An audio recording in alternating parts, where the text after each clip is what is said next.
दोस्तों, भारत को हिंदू राष्ट्र बनाने के लिए लगातार आवाज बुलंद हो रही है। आंदोलन से लेकर रैलियां निकाली जा रही हैं और इसी बुलंद इरादों को जमीन पर उतारने का काम शुरू हो गया है।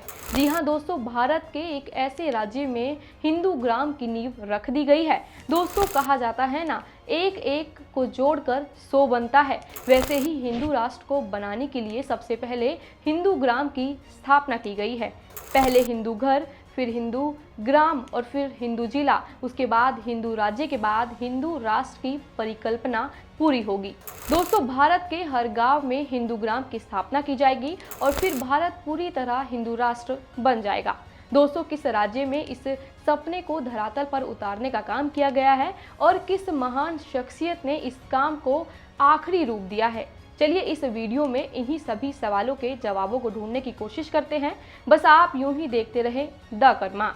दोस्तों, सोचिए, कई सालों पहले किसी ने सोचा था भारत को ब्रिटिशों के चुंगल से आज़ादी दिलवाई जाए और इसके लिए कई आंदोलन हुए, कई जंगें लड़ी गई। दोस्तों, इस आज़ादी को पाने के लिए कहीं ना कहीं किसी ने तो ब्रिटिशों के खिलाफ आवाज़ बुलंद की थी, जिसका परिणाम हमें 15 अगस्त सन 1947 को देखने को मिला, जब भारत पूरी तरह आज़ाद हो गया।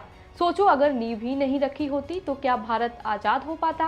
दोस्तों, ऐसे ही एक और सपने को पूरा करने के लिए अब भारत में बीज बो दिया गया है और ये सपना है भारत को हिंदू राष्ट्र बनाने का। जी हाँ, भारत को हिंदू राष्ट्र बनाने का। दोस्तों, भारत को हिंदू राष्ट्र बनाने का भार अपने कंधों पर लिए धीरेन्द्र शास्त्री ने ये बीज बो दिया है। मध्य प्रदेश के छतरपुर में स्थित बागेश्वर धाम के पीठाधीश्वर धीरेन्द्र कृष्ण शास्त्री ने हिंदू ग्राम का भूमि पूजन किया और इसी के साथ पहले बार बागेश्वर धाम के नजदीक हिंदू ग्राम बनने की तैयारियां भी शुरू कर दी हैं। बागेश्वर धाम ने हिंदू राष्ट्र का पहला ग्राम बनाने की नींव रखी है। देश के सभी गांवों में हिंदू ग्राम की स्थापना की जाएगी। हिंदू ग्राम के ऊपर होगा हिंदू जिले का निर्माण और हिंदू जिले के ऊपर होगा हिंदू राज्य का निर्माण और सबसे ऊपर होगा हिंदू राष्ट्र।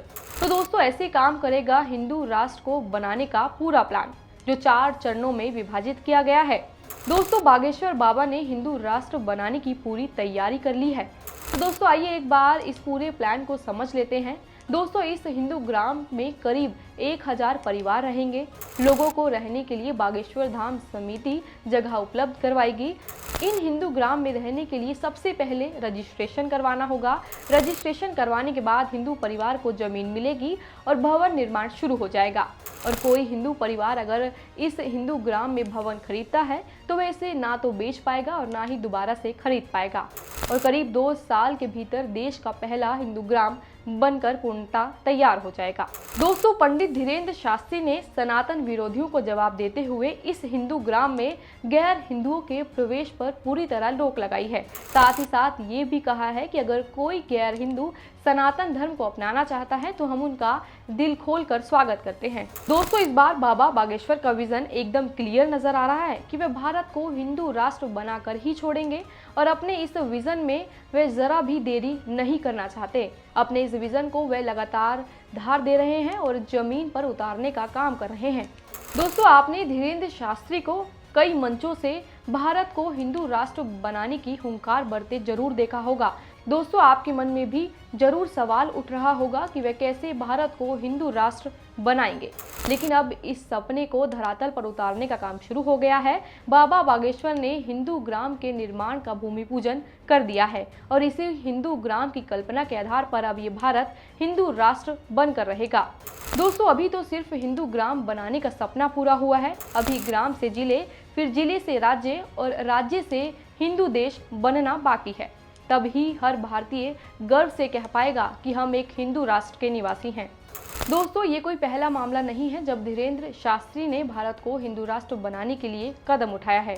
धीरेन्द्र शास्त्री ने 23 जनवरी 2023 को नेताजी सुभाष चंद्र बोस की जयंती पर हमें समर्थन दो, हम हिंदू राष्ट्र देंगे का नारा भी दिया था। इसके अलावा उन्होंने हिंदू एकता और सनातन धर्म के प्रचार के लिए सनातन हिंदू एकता पदयात्रा की शुरुआत भी की थी, जो नवंबर 2024 में बागेश्वर धाम से ओरछा तक 160 किलोमीटर तक चली थी और इस यात्रा में लाखों लोगों ने हिस्सा भी लिया था। दोस्तों, शास्त्री ने इस कड़ी में अब छतरपुर में पहले हिंदू ग्राम का भूमि पूजन कर दिया है। दोस्तों, आप क्या सोचते हैं इस संत के इन प्रयासों के बारे में? हमें कमेंट सेक्शन में लिखकर जरूर बताएं और हमारे चैनल द कर्मा को सब्सक्राइब करना ना भूलें। वीडियो में अंत तक बने रहने के लिए आपका बहुत बहुत धन्यवाद।